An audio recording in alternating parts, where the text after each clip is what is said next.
नित्य नियम की पौराणिक कथा। इस कथा को प्रतिदिन सुनने से जीवन में मंगल कार्य होना शुरू हो जाते हैं।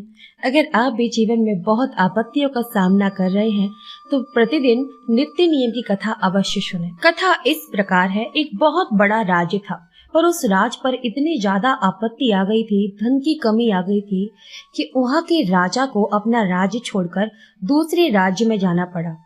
वहीं रानी भी इस बात से बहुत ज्यादा चिंतित थी। एक दिन वो अपनी राज्यसभा में घूम ही रही थी, तभी उसकी नजर कुछ औरतों पे पड़ती है जो कि कोई कथा सुन रही थी। वो उत्सुकता से उस ओर चल पड़ती है। वो देखती है एक ब्राह्मण की कन्या सभी को कथा सुना रही है। रानी भी वहीं बैठ जाती है। ब्राह्मण की कन्या कथा सुनाने लगती है। नित्य नियम की कहानी। राजा सुने या रानी। राजा सुने तो कचहरीन को राजा महाराजा, रानी सुने तो महलों की रानी पटरानी। नौ निधि बारह सिद्धि, जब बोलो जब राम ही राम, जब बोलो जब राम ही राम। आओ राम बैठो राम, चंदन चौकी पौड़ू राम, 56 प्रकार के भोग परोसो जीमो राम। नौ निधि बारह सिद्धि, जब बोलो जब राम ही राम, जब बोलो जब राम ही राम। ब्राह्मण की कन्या कथा सुनाकर चली जाती है। रानी भी वहां से उठकर अपने राजमहल में आ जाती है। उसे आज बहुत ज्यादा शांति का अनुभव हो रहा, पर उसे इस बात का एहसास नहीं था कि उसके जीवन में क्या चमत्कार होने वाला है। इस कथा को सुने हुए अभी रानी को कुछ समय ही हुआ था, तभी राजा आ जाते हैं और बोलते हैं, रानी जी, आज का दिन तो मेरे लिए इतना अच्छा रहा कि मैंने बहुत सारा धन अर्जित किया है और कई सारे राज भी हमारी सहायता करने के लिए तत्पर हो गए हैं।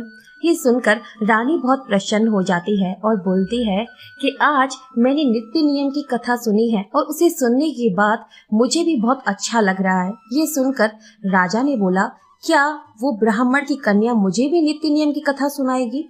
रानी ब्राह्मण की कन्या के पास जाती है और उनसे सारी बात बता देती है। ब्राह्मण की कन्या बोलती है, चाहे राजा सुने, चाहे रानी सुने, चाहे प्रजा सुने, मेरा तो नियम है नित्य नियम की कथा सुनने का और बोलने का।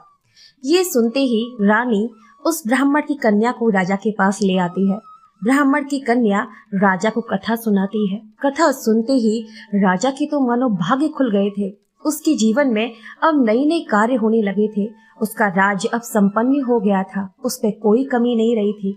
इस बात को सुनकर एक दिन राजा को एहसास हुआ, क्यों ना इस कथा को पूरी प्रजा को सुनाया जाए। अगर हमारी प्रजा भी इस कथा को सुनेगी तो उन्हें भी अद्भुत लाभ प्राप्त होगा और हमारी प्रजा भी सुखी से रहेगी। ये सोचकर ब्राह्मण की कन्या को बुलवाया जाता है और पूरे नगर में ढिंढूरा पिटवा दिया जाता है। पर राजा के इस आदेश से प्रजा का हर एक व्यक्ति डरा हुआ था, क्योंकि राजा जब भी प्रजा को बुलाता था तब किसी व्यक्ति को मृत्यु दंड देना हो। इस बात से पूरी प्रजा डरते हुए राज्यसभा में पहुंच जाती है। तो महाराज बोलते हैं कि आज आप सभी को नित्य नियम की चमत्कारी कथा सुनाई जाएगी। वो सब देखते हैं कि ब्राह्मण की बेटी एक बड़ी आसन पे बैठी हुई है और वो सभी को कथा सुना रही है। नित्य नियम की कहानी। राजा सुने या रानी। राजा सुने तो कचहरीन को राजा महाराजा, रानी सुने तो महलों की रानी पटरानी। नौ निधि बारह सिद्धि, जब बोलो जब राम ही राम, जब बोलो जब राम ही राम। आओ राम बैठो राम, चंदन चौकी पौड़ू राम, 56 प्रकार के भोग परोसो जीमो राम। नौ निधि बारह सिद्धि, जब बोलो जब राम ही राम, जब बोलो जब राम ही राम। इस कथा को पूरे नगर वासियों ने सुना और सभी अपने घर चले गए। कुछ समय बाद पूरी प्रजा में खुशी की लहर दौड़ पड़ी। सभी सुख और संपन्न हो गए। इस कथा को जो कोई व्यक्ति प्रतिदिन सुनता है उसके जीवन में अनगिनत लाभ प्राप्त होते हैं। जो व्यक्ति प्रतिदिन इस कथा को सुनता है वो राजाओं जैसी जिंदगी जीने लगता है। ये कथा वास्तविकता में जीवन में बदलाव लाने की ताकत रखती है। तो आप भी अपना थोड़ा सा समय निकाल कर प्रतिदिन इस नित्य नियम की कथा को अवश्य सुने। राधे राधे।